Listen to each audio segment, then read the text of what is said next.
Hey everybody, welcome to Artist Table. This is the one and only Brad. How are you guys doing today? I hope everybody is doing well. I'm hoping this is actually going to YouTube at the moment, which I will find out right now. And it is, just not on the right screen. All right, so we are broadcasting. Let me share out the links to everybody. Then I'm going to tweet it out real quick, and it just went to the wrong thing. So, but Josh, why don't you introduce yourself real quick? I am Josh, aka Spencer Toons, on Twitter and Instagram, and I'm funding a comic called Megawatt versus the Vampires of the Sun on Indiegogo right now. So hop on over and back it, please. Yeah. Yeah. So I'm on the YouTube now, and I can see that I can see myself speaking, which is Yes. good. Yeah. So, Yeah. um, And hopefully I've someone will chat real quick I've retweeted the link. I'm just going to tweet it again on the Twitter, on the Twitter. on the tweet box. Yeah. Okay, there we go. So what do Man, we call drawing table? gotta Art table? love the technical difficulties, right? I mean, if it wasn't for technology, we wouldn't have Yeah. technical difficulties. Alright, so I tweeted out the correct link. I don't know why it's saying the way it is. I'll have to adjust the stream settings here in a minute.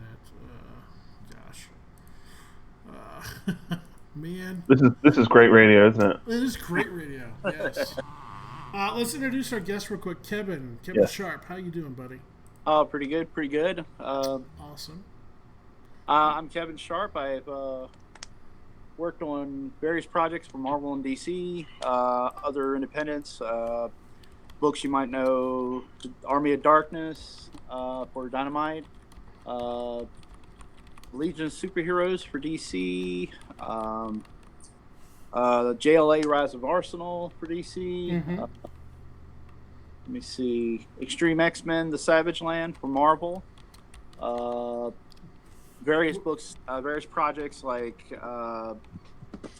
fill-ins on Black Panther, New Mutants, Thor, and then also I worked later and here recently for Marvel Custom Solutions, which is basically their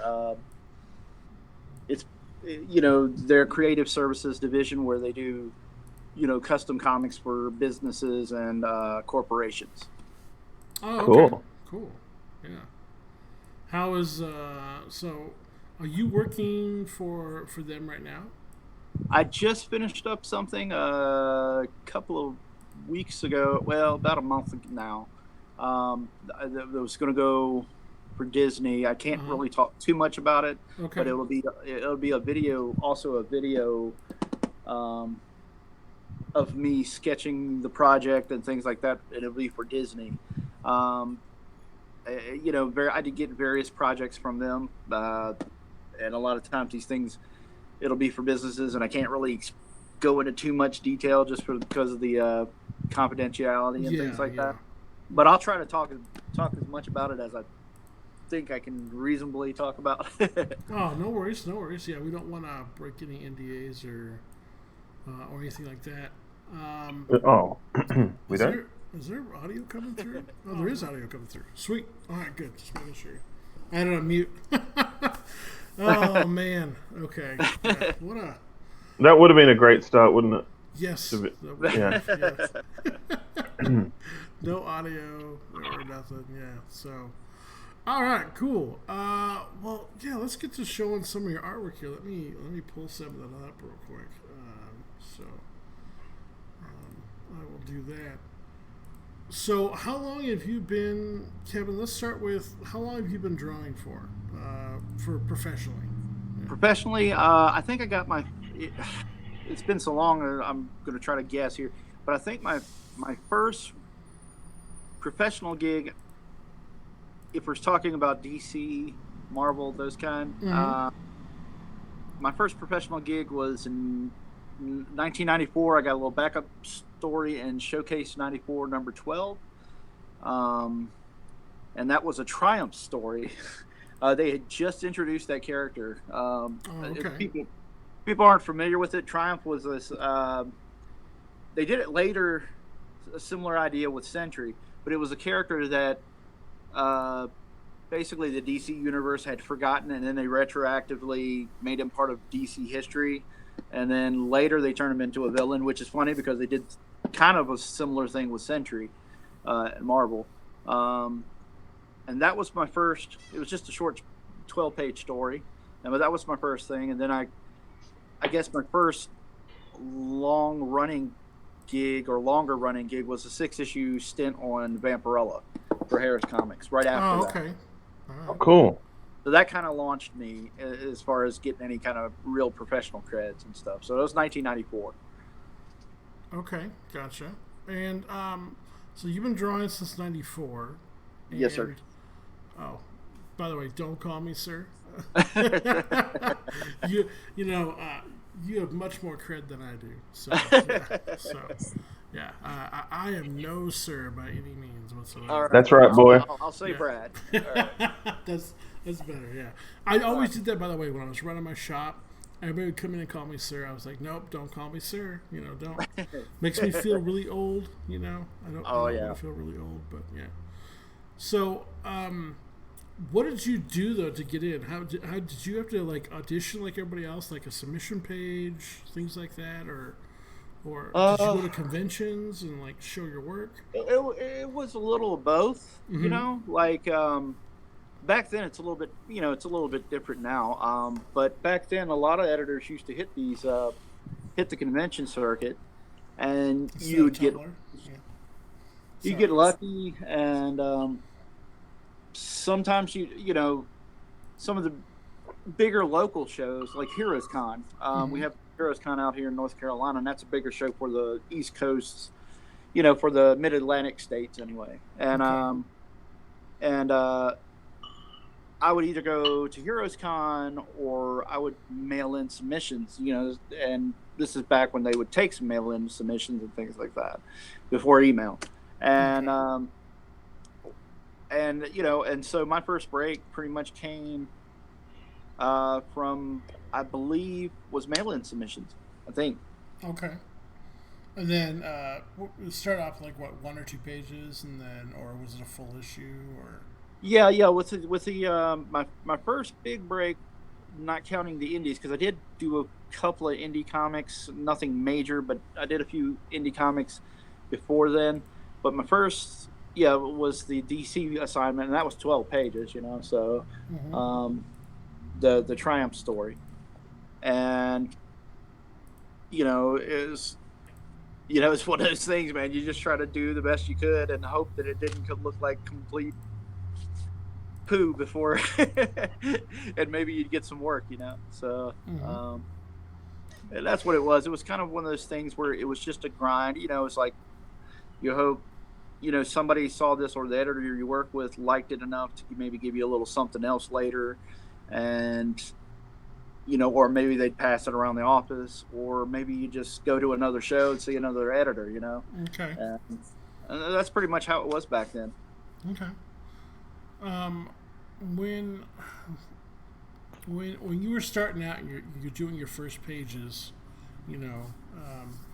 like I'm doing my first book, it's my own self-created book though, but I did a couple fill-in pages for people, and I've inked some stuff for Sal Valuto and things like that. But when you're doing your first pages as a newbie, like how nervous were you not to mess it up? I mean, oh man, did you did you end up like redrawing them? Like, oh, this isn't good enough, I gotta do a little bit better, or were you on such a time crunch as well that they wouldn't let you do that? Or I'll be honest with you. This is probably going to shock some people, or maybe it'll, I don't know. But when you're just starting out, one of the things is you're kind of in a microcosm of friends and family, things like that. And so when I got the gig, I'd done a couple of like I said, a couple of indie comics. There was a book called Toxic Tommy, and it was local indie publishers. Okay. And then there was a book called Savage Blood that I did for London Night Studios. They produced Razor. Some people might know that around I the little. do know that one, yeah. And but I guess I gotten a little cocky, and it's one of those things where you're like, holy cow, this is DC, and you're on cloud nine, you're like, hell yeah, and so I was a little cocky then, I guess. I mean, in other words, I was kind of like, hey, I'm going to do this. I'm just going to draw something cool. I wasn't thinking, what are my storytelling faults? What is this? I just drew it. I was like, hey, they got a deadline, and they sent me reference for it, and I'm just going to draw it as cool as I possibly can make it. Okay. And it was one of those things I didn't think about being scared because I was so, on cloud nine. I'm sure there's probably a little bit of butterflies, but I was kind of like, hey, I'm going to rock this, And in my own little world around my friends and the people that boost you up, they were like, hell yeah, you're going to do awesome. You're going to crush it, yeah. Yeah, and so you think of it like that, and you don't think about all those other things. And then when the editor's like, hey, this is okay, but you could have done this better, or you could have done this better. And you're like, oh, yeah. Oh, wow. I guess I didn't blow their socks off like I thought I would. Yeah, they bring you back down to ground. Yeah, exactly. But they luckily, the editor I had, I'm trying to remember his name. I want to say it was Frank Pitteries. He was nice in his correspondence and his calls to me. So he treated me really kind. And I don't think there was anything glaring that he hated, but it was just like, hey, you really need to focus on this and bring this up a tad. And it was one of those things. Yeah, you try to work on it. Luckily, I'm humble, or hope I'm humble enough to where one of my big things was every show I went to, I would try to ask other artists, big time artists, what do I need to do to get better? I didn't shy away from it, or I didn't have an ego where I was like, hey, I'm afraid to be told that I need to work on some things, Like I would say, I mean, verbatim, I'd pretty much tell everybody, hey man, look at this and tear me apart. Which is the opposite of what a lot of people expected me to say. And so, I had a lot of good people. I was lucky. Mike Wieringo, he was a regular at a lot of our local cons because we were pretty close by and stuff. I think he lived in Lynchburg at the time, which is nearby to where a lot of the shows I would do in Roanoke, Virginia. Okay. And so Mike was my first big mentor. I wouldn't say mentor. It's not like we were best buds and I was over at his house or anything. But whenever he saw me, he would try to give me pointers and things. And he was really nice. I mean, absolutely 100% one of the coolest dudes that I got a chance to talk to, And that's how it was. I was lucky to meet people that could tell that I wanted to learn, I guess, Yeah. No, it's good. I mean, it's so around my area. I've been lucky to have some pretty good pros. I've got Tyler Kirkham in my area, Sal Valuto. I've got he's got awesome anatomy too. Yeah, and Ryan Otley, he's out here as well. Oh really? Wow. Yeah, that's and awesome. Phil Sebi. There's actually a lot of pros in the area where I live, so I've been very lucky with getting some advice on my work. That is so awesome. Yeah, it's been great. So yeah, and I've learned just take the crits as they come and enjoy them giving you what little praise you get and improve and coming back for more. So it's been good.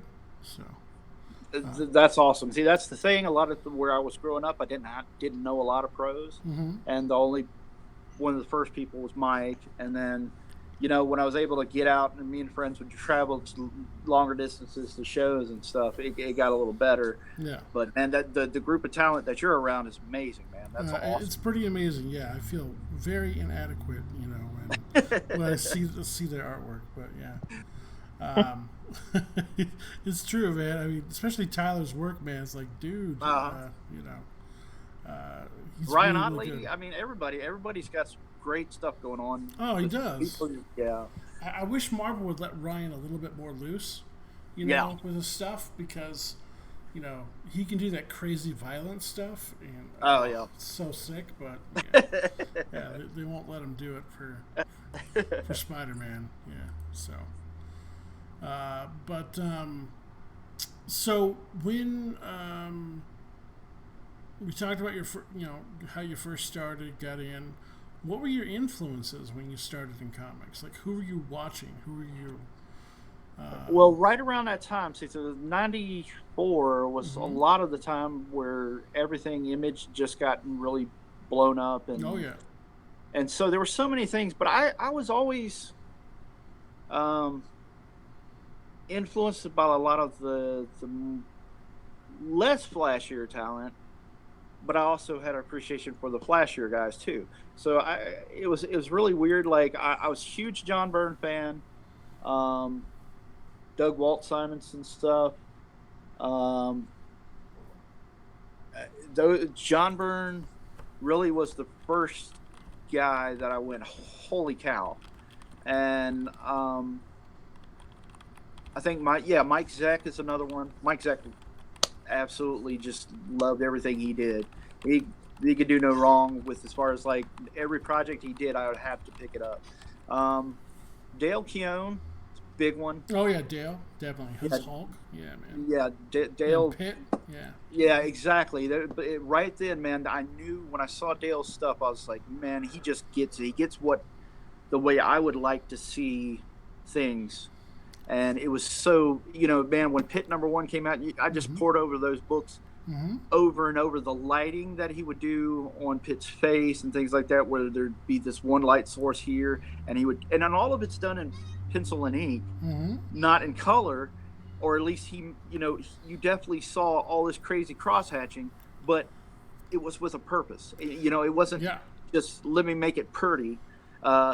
It was definitely like everything had a purpose. You go and look at that lighting, and it's just like on another level for me. What's funny is they did a Hulk one-shot with him earlier this year. Whoever inked his pages, oh my gosh, dude, they ruined his pencils, dude. Well, oh my gosh. Yeah, there was definitely some. I don't know if it was a deadline thing or maybe it was. It didn't feel like him though. Yeah, it didn't feel. Yeah, like it didn't. It didn't. Yeah, that's a good way of saying it. It didn't feel initially. I've seen some of those pages look good. I know one of the guys that inked some of his stuff on there, and so I know that he had at least Mark Deering. Mark Deering's a damn good inker, and I know that he wouldn't have, lessened anything that Dale had drawn. So it made me wonder if maybe there was a little bit more deadline, a problem with not letting Dale be Dale because of the deadline or something like that. But yeah, I love Dale. Jim Lee's huge influence on me, like in some of the compositions, and it was like I said, there's so many little guys, and then I could go from Jim Lee or Dale and things like that, and with the flashy line work, and then I would appreciate somebody like Carlos Pacheco, who. Oh yeah, Carlos is great. Yeah, and it has maybe a softer style or a more classic style, but he does these amazing compositions. You look at these. And I just sit there going, and a lot of them are triangular compositions and things like, and I'm trying to think, what was it? Avengers. What was the Avengers book? The long, Avengers Forever. Okay. One of the. I would go over that over and over and over again, looking at that. It was so fun. So, nice. Man, I could go on because the way I look at it. There's so many good guys, or something you could take from so many good guys and you can even learn from the people that you don't like. I won't say name names or anything like that, but there's maybe some other imagey kind of guys. Yeah, there's some other image guys that I don't particularly care for their style, but you learn not. You learn not. Are we talking about the L? Oh yeah. Oh, okay. Yeah. All right. Yeah. I mean, I don't want to get catty because that the internet's forever. Everybody's seen that Captain America. Yeah. Captain America. Exactly. And so, you learn even from people that you don't like. You learn not to draw that way. It leads you in another way. Yeah. And then of course there's always the whole, broken clock is right twice a day kind of deal. It's true. Where you'll see somebody do something, maybe you don't like it, but they do this one thing and you go, damn, that's not bad, Mm-hmm. And so I always try to keep at least an open mind about, after I've been through so many, 20 some years, I try to remember that we all have bad deadlines. We all have these little things, and I go, was it the dead? Yeah. So that's how I approach the influences and the art end of things. Is there's lots of good guys out here, and then there's always little things to take away from something, even if I don't particularly like the style or I don't particularly connect with whatever they're trying to do. Mm-hmm.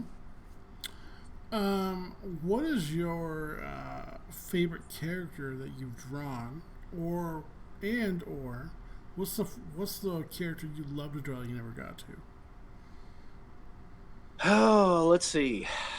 Oh man. See, I drew Shazam, but I did not get a chance to draw, or not. I'm going to call him Captain Marvel because he's Captain Marvel. Okay. But I wanted to draw the classic Captain Marvel, and I never got a chance to draw him. I drew him in a one-shot with Katana from Outsiders, but the costume and everything was different, so I couldn't draw the classic version that I loved. I love the Flash. I think the Flash is freaking awesome, and I would love to be able to draw him one day. I would love to do the Hulk, but I at least got lucky where my editors at Marvel gave me this. It's a Hulk versus Thor one shot that was done for the New York Jets last year on the 50th anniversary of their Super Bowl game against the Vikings. Okay. And it was a one-shot comic, and I drew that, and it had the Hulk logo on it, the classic, the bricks logo and everything. And dude, I was a happy camper. I could not complain at all about the opportunity to do that. And it was basically just a big smashing up between Thor and Hulk, and the gist of it was the leader had some kind of machine that basically was messing with the Hulk, and he was seeing basically seeing everybody as his enemies. So Thor looked like Abomination, mm-hmm. and then it's a real simple story, but I don't care because I was just like, I'm just going to draw the hell out of this shit. Yeah, dude. And it was, and then Thor would see Hulk as Ulick the Troll. And so I got to draw some really classic stuff there, and I was like, dude, I want to draw the Hulk, but if, I don't want to get morbid, but if I had a heart attack tomorrow, at least I could say I drew the Hulk and I had the classic logo, mm-hmm. and I'm happy, so. Yeah. Well, I know you draw your guys very thick. So yeah. Hulk is like perfect for you. Hulk, Abomination, any of those really thick, broad-chested characters, So, exactly. Yeah. I have fun with the anatomy. And by the way, don't worry about your language. It's totally fine. Oh. Yeah. Okay, cool. Yeah, you're good. Yeah. No censors here. So, yeah. Right. Hey, so you said that you drew Vampirella, right? Yes, sir. Mm-hmm. Do you like drawing the ladies as well? Yeah. I'm at a point where, I'm a huge fan of Adam Hughes, And Oh yeah. so I'm trying to, for the longest time he was an influence, at least as far as the way I approach women, and I don't want to outright copy the guy. So Yeah. I know that maybe my women are weaker than the way I approach my men, and so I'm always trying to improve that, and that's something I've got sketchbooks and always trying to work on little things so that I feel like I'm comfortable. Like, I want to get to where I know in any pose I'm pretty comfortable drawing the female figure. And I pulled up one of your female figures that we're looking at right now. oh yeah. That was there was a commission for that was Marrow. Yeah. Well, I've seen your Witchblade. It was really good. Oh, thank you. Yeah. I just looked at your stuff on comicartfans.com. Oh, sweet. Yeah, So there's like a bunch of drawings up on there. Yeah. They had. I think I even have a gallery there on Comic Art Fans too. I did a recently I did a commission for Mystique that at Heroes Con that I thought was really good. And we actually showed that one earlier. Yeah, it was really. Oh good. Yeah. And I did a story in Rebels. I can't remember the issue, but it was like Rebels 23 maybe or something, and it had Starfire and another character. It was a Green Lantern, but it was for the story. I don't particularly know if it was an actual character that they used a lot, and that was probably my best in print, my best stylistically, my best approach that I've done with female characters and stuff like that. It really looked good and pleasing, and it would, everything feels like I don't know if you guys have this, but you look at your stuff and you can kind of tell where you feel like you're still struggling. Oh yeah. You're still struggling, and you hate looking at it. Yeah. And that's that's how I feel about a lot of that stuff. Is I always look at it and go, I'm making a leap, but it's not where it's at. We got a question from the chat. Nick Sure. wants to know: did you go to school or were you self-taught? My family was really poor, so I really couldn't afford to go to any decent colleges for art or anything, or anything. Buddy. I know the feeling. Yeah, and so Adam Hughes, I think, was the same way. School of Hard Knocks. Oh yeah. Well, there you go. And well, that's where my attitude came from. Not going to school. My only resort was, hey, dude, get books.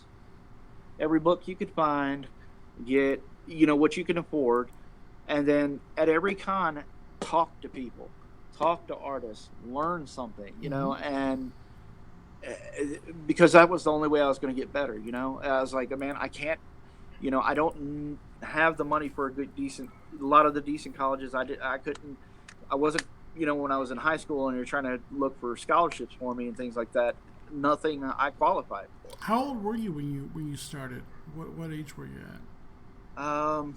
As far as drawing, 94, drawing. I'm not trying to date you.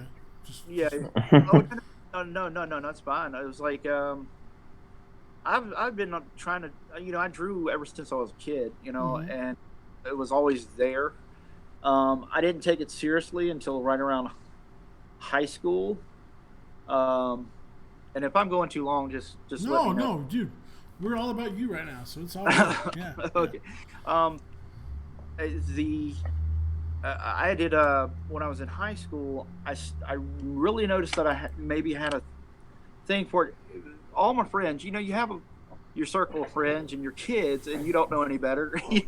And a lot of my close friends, we'd have these little competitions. We try to copy stuff out of Marvel universes and things like that. But I noticed that maybe there was something there when I did a show in Richmond, Virginia. They had a lot of these little one-day shows, and one of the one-day shows, Marshall Rogers, who drew Batman for a while, was there, and he was judging an art contest, and the art contest comes around, and I had drawn Batman and done it with color pencil and things like that, and all the artists were out there, and they made him the judge of it, obviously, and Marshall chose a unicorn, some unicorn, and I was kind of bummed, and my friends were bummed. They're like, "Man, what the hell, man? A unicorn!" And it was actually, from my memory, it was pretty well drawn unicorn for what it was. And the funny thing was that there was a news crew interviewing Marshall on for our local, our local news, and Marshall Rogers does the interview, and my family was taping it, and they had started interviewing Marshall, and they pull up the little thing that scrolls at the bottom, puts his name under Marshall Rogers, artist of Batman, but they throw up my drawing of Batman. Nice. And I was kind of like, whoa, man, I'm on TV. And for a kid, you're just kind of like, okay, that's freaking awesome. And and so Whoa. that wasn't me, I swear. Willie just popped in. How you doing, Oh, Willie? there you go. Yeah, sorry I'm late, guys. No, you're good, man. You're good. How do I sound? Is there an echo or anything? That sounds good No, on you my end. sound good, yeah. Okay. I haven't got my headset plugged in, so I'm not sure if my mic's picking up you guys talking or not. Oh, yeah. You're good. We hear you. So. Yeah. All right. Well, sorry I'm late. It's okay, buddy. It's okay. Yeah. Wife's celebrating her birthday, so we went out to my parents' place for some cake and swim in the pool. Excuses. Yeah. No, you're good, dude. You're good. No problem, Willie. Yeah. Willie, by the way, this is Kevin. Hi, Kevin. This is Willie. Hey. Yeah, man. Hey, how you doing? Good. I've been following you for quite some time there on social media. I remember the name. I think you got a commission from me, I believe. Did I? Oh. William Reid? I'm not sure if I did. I might have. Oh, okay. I recognize the name regardless. You I've don't you have Kevin's art in your house, man? Yeah, I partly do. I've got a portfolio book of a lot of different artists. So Oh, man. I would know if I had Kevin's art in the house. Oh. Yeah. I've been following Kevin for a while, but I'm like, I just can't afford it. One day, though. One day, I'm going to have him draw Handyman. Yeah. So. Yes, exactly. Yep. okay, so I'm popping in late. Go for it. What did I miss? Let's start over. Okay, yeah, so Yeah, let's not. That's a lot of drawing, man. Yeah. Well, I'm going through showing Kevin's artwork right now. We're just asking questions. Do you have any questions you want to ask Kevin right now, or? Yeah, the last artwork I seen him post was He-Man.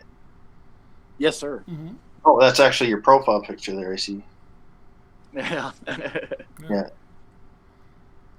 How do you feel about drawing characters that you grew up with? How's that feel to you?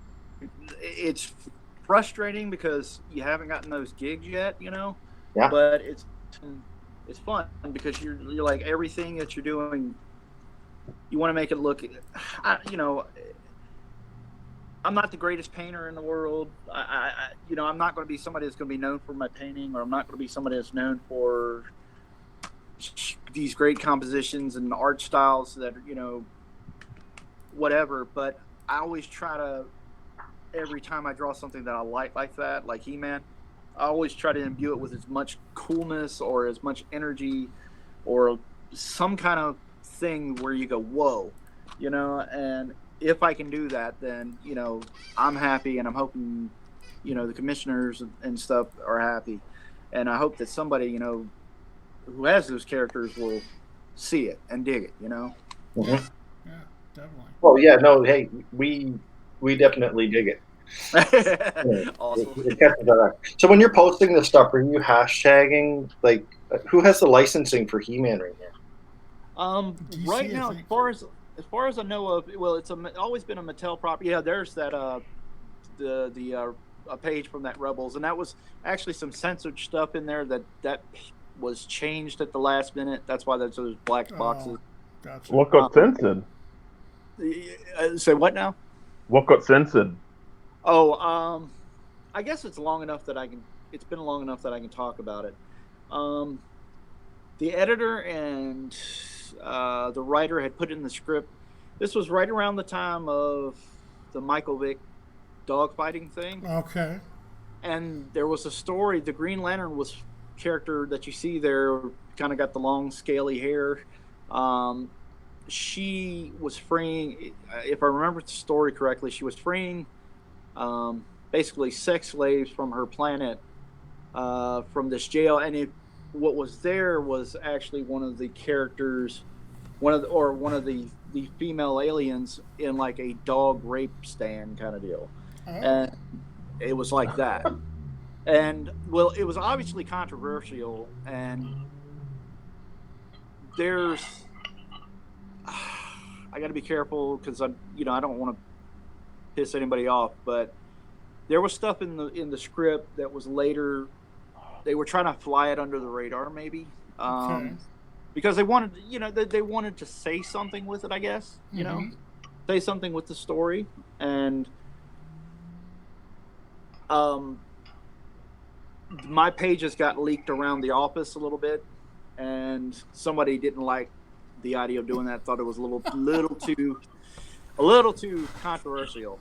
And anyway, that was changed. I'll just say that it was changed. The visual was changed. I mean, there wasn't anything in the original drawing that was like a lot of nude. They were nude, but it was shadows and all this other good stuff that you did. You should sell this page tonight on Mike's auction. The uncensored version. If I still had it, I think somebody bought it from me, or either I'm trying to remember what happened to that page. I have a guy who does some art repping stuff for me, and he may still have it, but I don't have it on my person. Okay. And the fella that's doing it for me lives like 3 hours away, something like that. Oh, okay. No but anyway, but yeah, that face especially, that was the closest I had gotten to the face of Starfire in that one panel. It was closest to me doing something that I was absolutely happy with, and it was in my head. It was one of those things where I was like, man, why can't I always draw my females like this? Oh yeah. Mm-hmm. And it's one of those things where I had so much fun. I had a lot of fun drawing that. I mean, I didn't realize I would like drawing Starfire as much as I did, but I did. I enjoyed it a lot. Well, you're gonna make one of our viewers, pretty happy. So, yeah, she's a huge Starfire fan. So. Oh, sweet. Yeah. So. By the way, I've noticed you've been, you're a friend of Mike Miller's, right? Yeah. Well, it's sort of. I've been following Mike a little bit here in the last. I've always seen Mike's stuff, and the one thing I noticed about Mike's stuff, he's got he can handle a figure really well, and it always looks really good, So I've always been impressed with Mike's stuff. I just I didn't know a lot about him. I've only just followed him recently, in the last year or so. Following a few people here and there, like I don't want to get too much into it, but the Comicsgate stuff, I'd followed right there, and then I started to see some more Mike stuff, and I went, shit, dude, he's good. And so, so yeah, and so I just had a little bit of correspondence with Mike here and there. Yeah, because I've seen you lurking in the chats and everything, and stuff like that. So. I'm thinking about putting you on the spot here for a second. Sure, go ahead. What do you think about the Comicsgate community?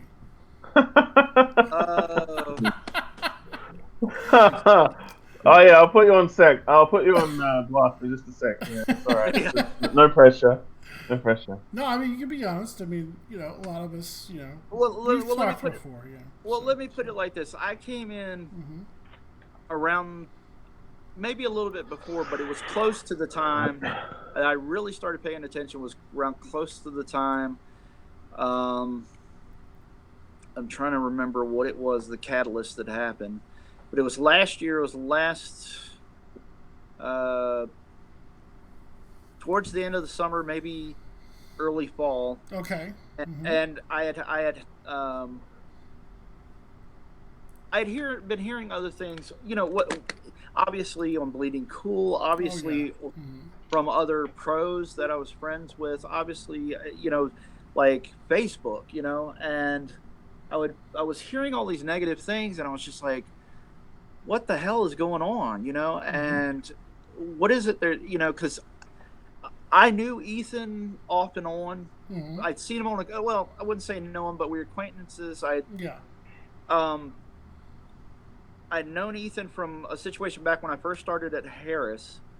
It was funny. They had asked me to come up to Harris for the New York Comic Con, for a con. I can't remember what it was called at the time. But I was going to come up to Harris, visit the offices, sit down, and let them get to know me, and we just kind of, hash stuff out about Vampy and things like that. And this was right when Ed McGinnis was doing the Vampirella Strikes book.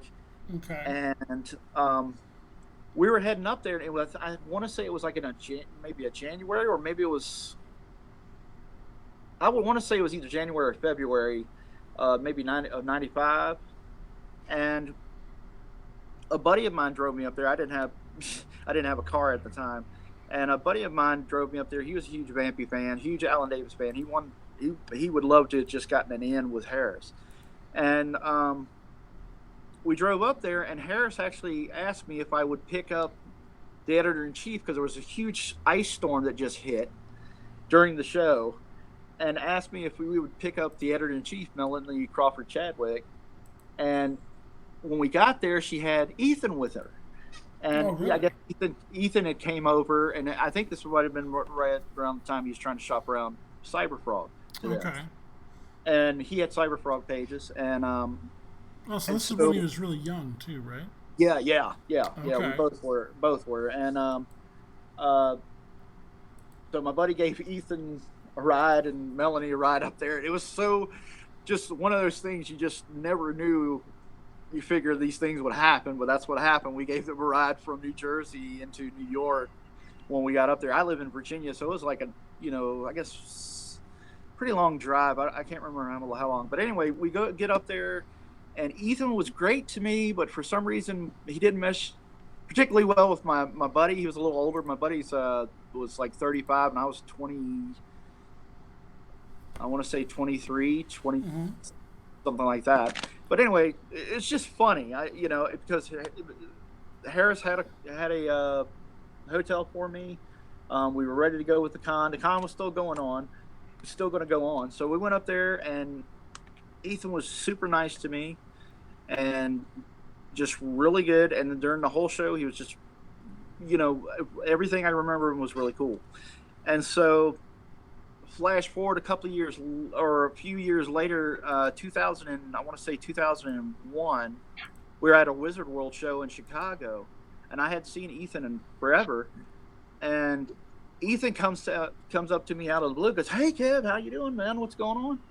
And he goes, "Hey, what you here for?" And I was like, "Oh, I'm displaying at the show and this and that," and I'm standing around.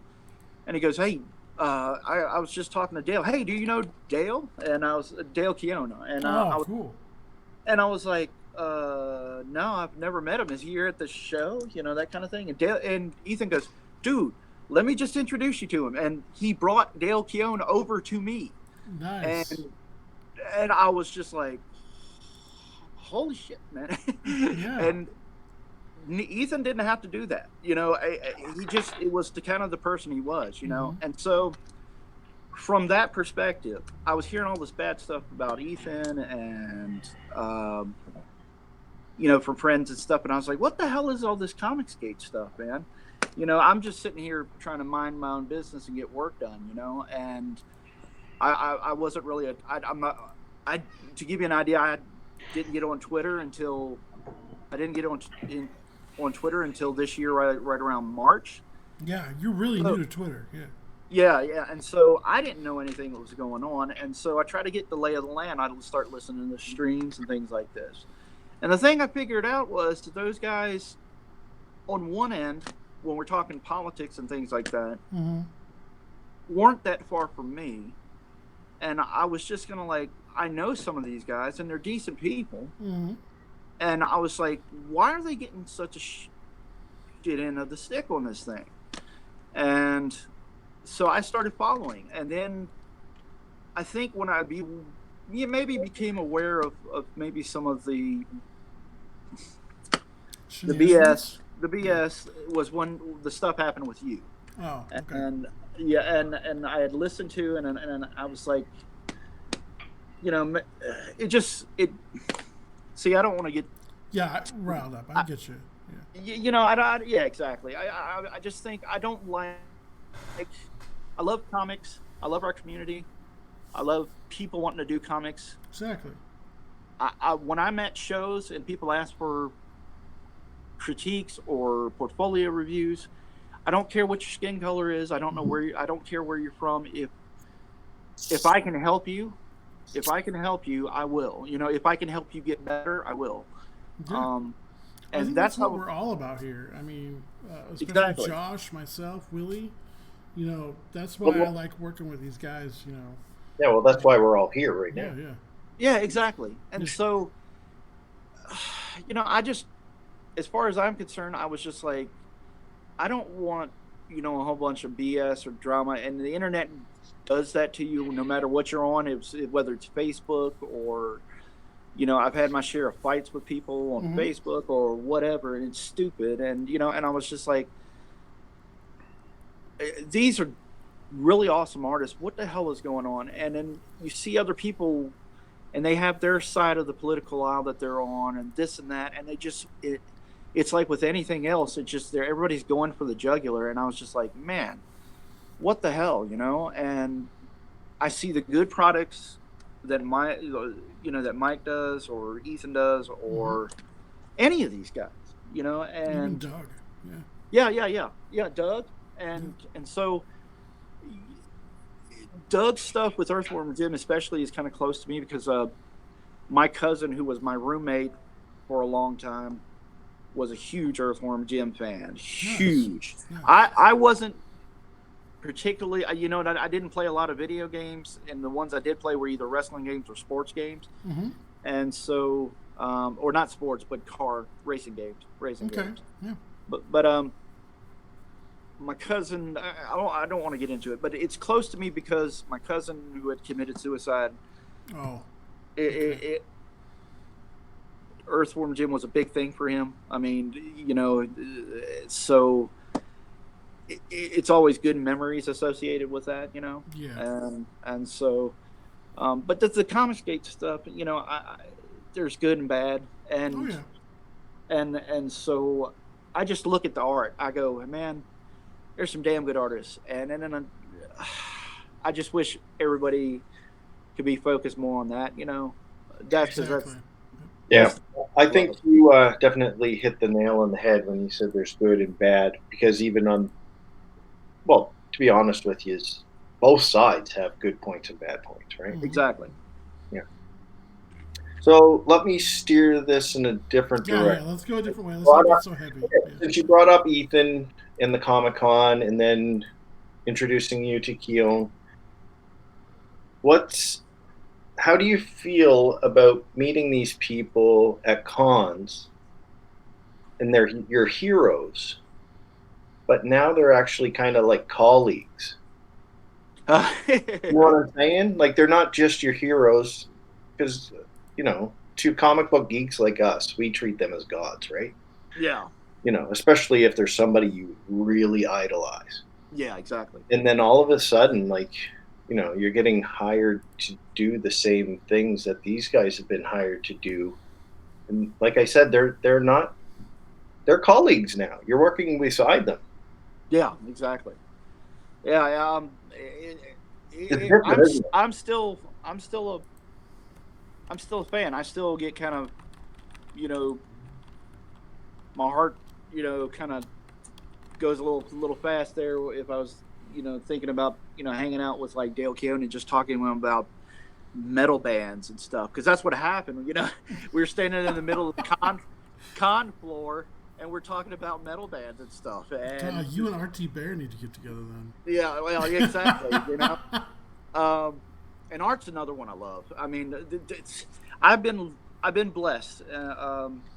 Again, if I'm going too long, just let me know. But no, dude, you're totally fine. Yeah. I've been blessed because I've gotten lucky in. I may not do the most well-known projects. I may not do this and that, but I've been very lucky and fortunate that I got a chance to meet Dale Keown because of Ethan, and then later that turned into a pinup in one of the issues of Pit that I got to do. Yeah, and another story, a buddy of mine was self-publishing a black and white fantasy book called Book, and the reason we called it Book was because there were several. It was like an anthology, and it was meant to be just these really epic, fun fantasy stories. And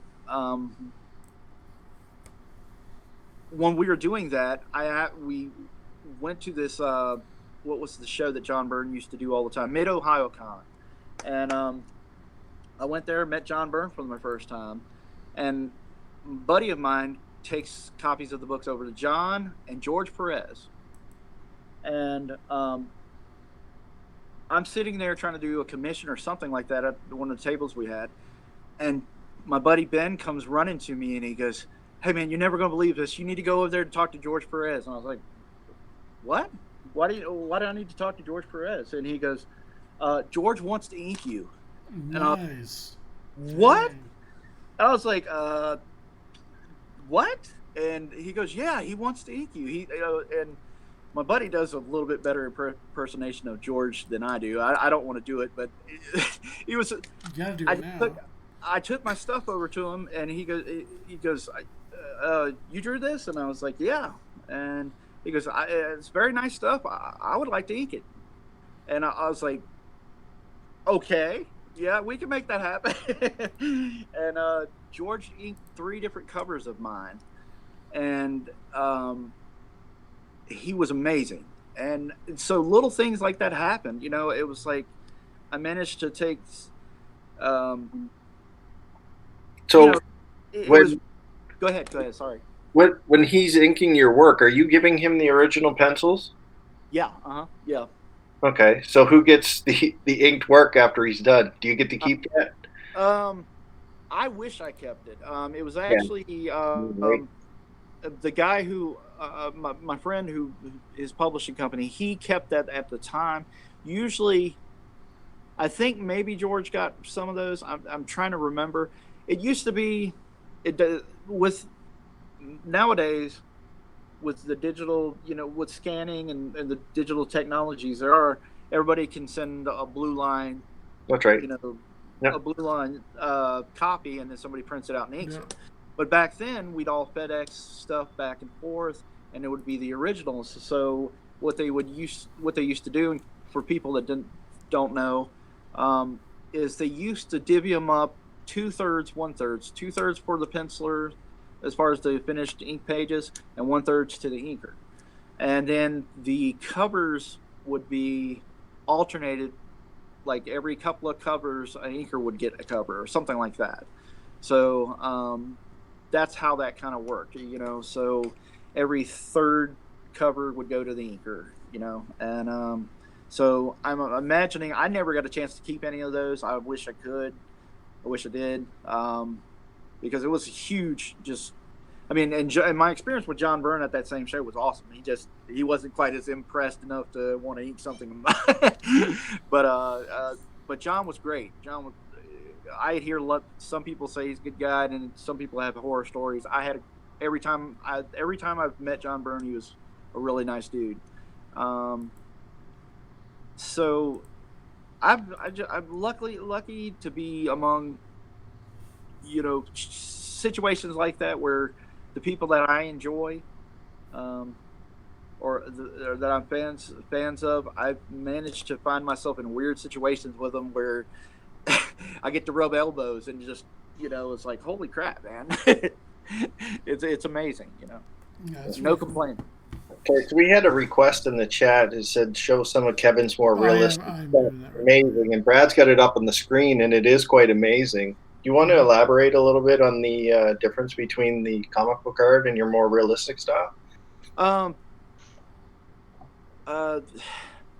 It's one of those things where there isn't much difference in my realistic stuff, only in the extent that I do a lot of what I tell a lot of people. I try to tell them, and I hope it's a good example. I hope it's something that other artists do too. Is that I tell a lot of people that are up and coming, fill your sketchbook up with life drawing or realistic stuff. That's right. Yeah. And try to study the lighting. Try to study little things, and little things about realism and just understanding what you're drawing and really getting in there. And because what we're doing in comics, we're trying to replicate things much quicker than we would if we were drawing realistically. I don't necessarily have a separate style, or at least it's not in my brain. When I sit down to draw a page, it's not that I'm doing it trying to be any less realistic or any less detailed or anything like that. It's just that comics, since we have a deadline, since we have a process, it always simplifies some. I can't put in the same amount of time. It used to be that you couldn't put the same kind of shading. Everything had to be straight lines or simple lines, not smudges, not a lot of cross hatching to where it became grays, because inkers, you were doing things to translate to black. You'd have an inker and that comic page translates to black. Nowadays you can do that. Nowadays with scanning technology, you can, if you want to draw realistically, it might take you a little longer, you can do that, and somebody can color that and make that look awesome. So yeah, they can color right over your pencils. Yeah, exactly. And so if I was to do something realistic, I don't have to necessarily have those restrictions, but I will still have the restrictions on time, and but I love it. I mean, I love doing.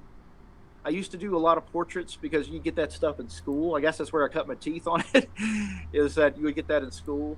A lot of people are like, "Hey, draw my friend, draw my," or there's maybe a girl you're trying to get their attention of. Hey, you draw her portrait or whatever, Or loved ones that passed away, stuff like that. Exactly. Yeah. Absolutely. Yeah.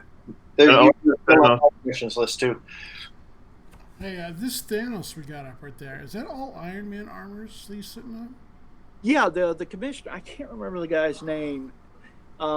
He based it on, he has a line of commissions that are based on like Game of Thrones, but with, I want to say Iron Man as the Iron Throne, so it'd be the Iron Man throne. Yeah, exactly. So yeah, he had a theme, and so that he would pick a different character. Let's say it was Thanos for this one, or Doctor Doom for the next one, or whatever it may be.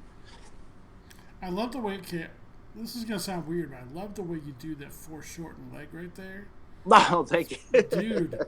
Like I've been trying to master that for a while, and mine just never comes out very good. But that one, dude, it's bomb. Yeah, well, I'll talk them quads.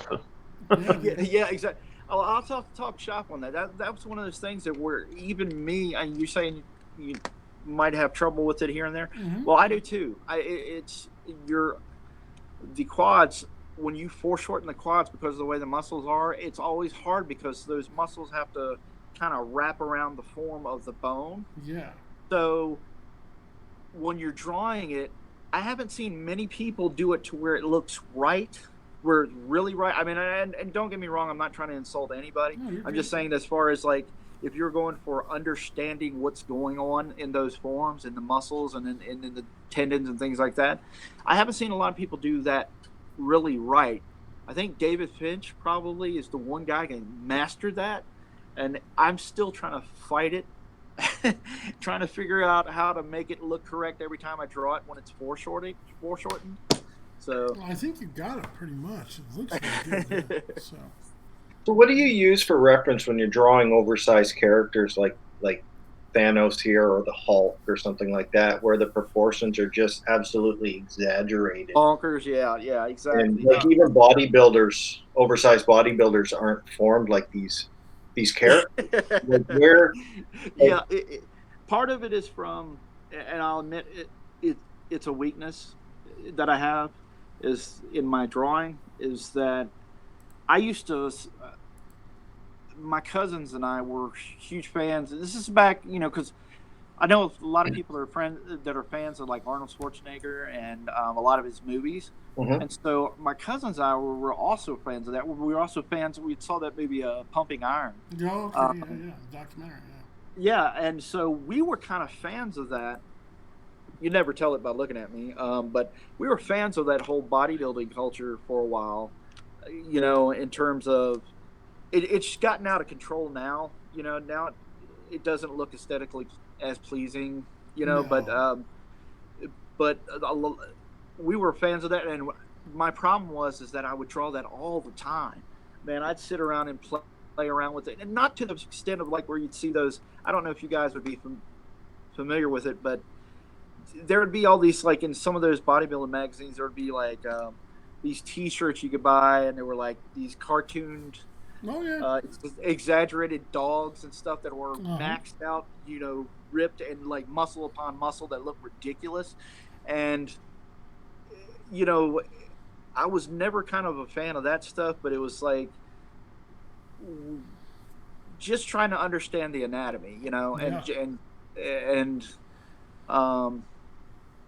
that's where it became it. And so I had drawn that so much. We would draw that so much, just having little contests who could draw this better and draw this, and we do the same thing with other things like Star Blazers and oh man, I could go into a long list of Transformers, the Ninja Turtles, stuff like that. So we always, when we were kids, would draw this stuff, and I got kind of out of it got out of control for a little bit. So now my weakness is that I'm having trouble pulling it back.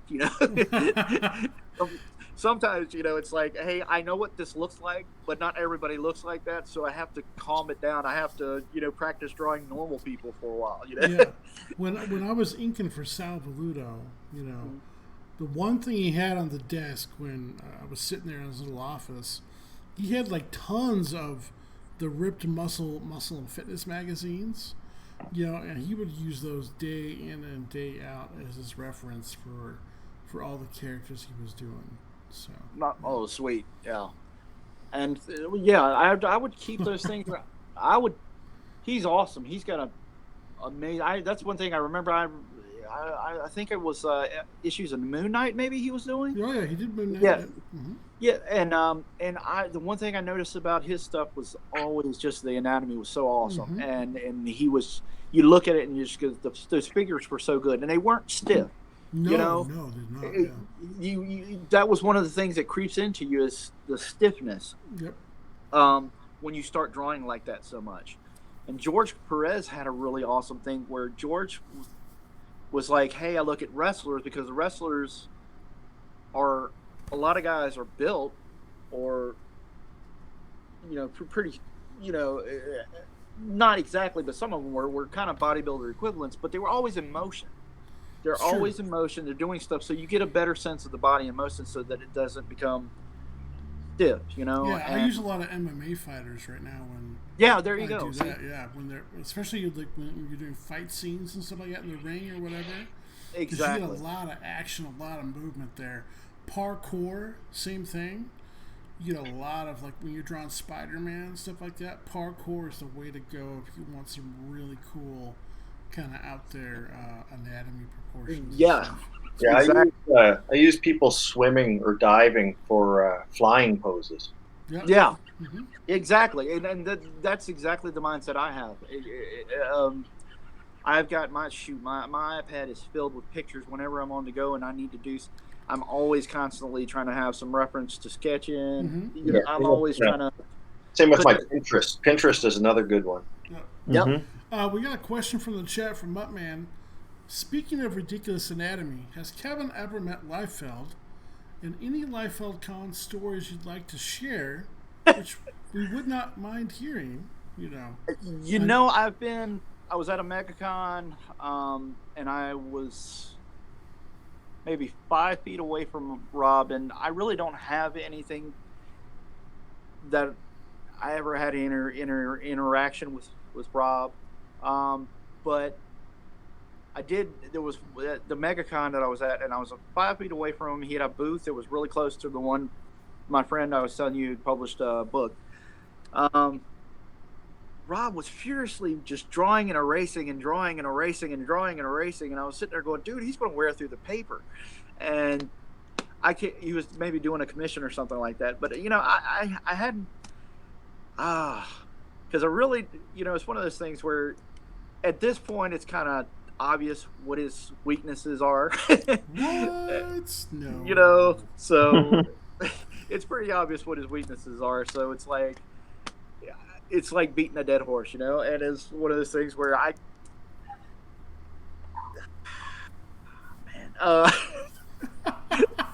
know you don't want to get mean. I understand. Yeah, exactly. It's one of those things. What was it like as a viewer watching him interact with his fans? From what I could tell, it seemed like he was having a good time. Mm-hmm. From what I had seen, I had heard horror stories from other people, close friends of mine, people wanting to get autographs, and I've heard horror stories about that. I just never was in a capacity where I've ever was around him. I met, other people like Jim Lee one or two times, and they were always nice. And I have no reason to dislike Rob. I hadn't seen, but if we're just talking technical terms, I've never been a fan of Rob's at all. As far as a artist, So that's just me. What about a couple? So I have a couple of. Want to know what you think of them. Sam Keith, the artist. Sam Keith is awesome. Okay.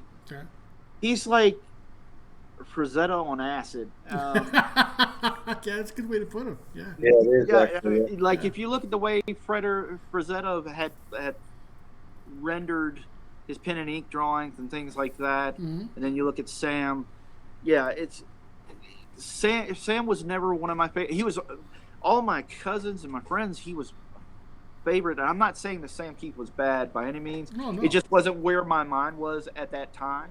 Okay. And I can tell you that he's awesome. I could tell you that he does things with such a skewed way of seeing things. It's fun seeing people go off the rails like that. Yeah. And bring something new and fresh. Like that. One more, Mark Texiera. He's another one of my favorites. Oh yeah, dude, Tex is, man, oh my god, and he's been posting these things on Instagram of just like little pencil renderings of faces of different characters, and that guy is just, it's amazing what he does. He'll always have a place in my heart because he did a lot of the original, not all of them, and not what they're known for, or what he's known for, but he did a lot of the He-Man mini comics. Mm-hmm. He did those. It had more, I don't know, almost a Jose Luis Garcia Lopez kind of almost style to what he was doing back then. But he did the He-Man mini comics, and they were freaking awesome. And he isn't somebody I regularly picked up stuff from, but he's amazing. Like I said, there's so many good guys. You could look at the textures, or there was this weird kind of thing going on with the negative spaces, and it was awesome. Somebody had a roommate come home. It's all good. Yeah. Dude. Honestly, I loved having you on today. To be honest, dude, I've been a fan of yours for a long time. So this is one of my guilty pleasures, to bring people on I like and have you on and get to pick your brain and stuff like that. I think we should definitely have you on again in the near future. Maybe we can sit down and actually draw together. Oh yeah, cool. Definitely, man. I have fun with it, and I love the business. I love artists. Mm-hmm. I love inkers. I love seeing the weird meshes of different inkers with different artists, and mm-hmm. There's so much about this art this art form, this storytelling form that I just love, man. And I could go on forever. I'd probably talk your ear off, dude. Dude, yeah. You and I are probably the same way. We could just sit down for hours and talk about it. Have you ever thought about doing a creator-owned book? Yeah. I've got a few things going on. I can't really talk about it right now. That's fine. But definitely that's there. I'm at a point where I want to do more Marvel stuff, and but I also, like having a little bit more control over who inks me and who colors my stuff and things like that. Do you have original characters? I do. I Yeah. do. It's one of those things where I'm trying to get those things together, and I'd had so much work. I had so much work from Marvel, and part of it was kind of digging myself out of a hole too, because was hospitalized for diabetes last year, and I didn't know I was diabetic, and then something happened. It ramped up, and all this stuff hit. And I had high blood pressure, diabetes, whatever, and it just became one of those things where I was just trying to dig myself. I'm still trying to dig myself out of the hole with the hospital bills, things like that. And once I'm able to get a breather, then you'll start seeing some things trickle out. Dude, that's awesome. Yeah, dude, we're glad you're here too, man. I'm glad to be here. I really appreciate the invite. That's awesome. Yeah, dude. Well, I think if you put out your own book, I think you're going to do well. Yeah, man. Definitely. I couldn't hear. I'm sorry, I couldn't hear the last part. It kind of went a little garbled there from the connection I have, I guess. I think if you're going to put out your own book at some point, I think you're going to do really well. Oh, thank you, Reid. Yeah. I appreciate it. Nobody can deny the talent that you've got and hold you back. There's no way. Yeah.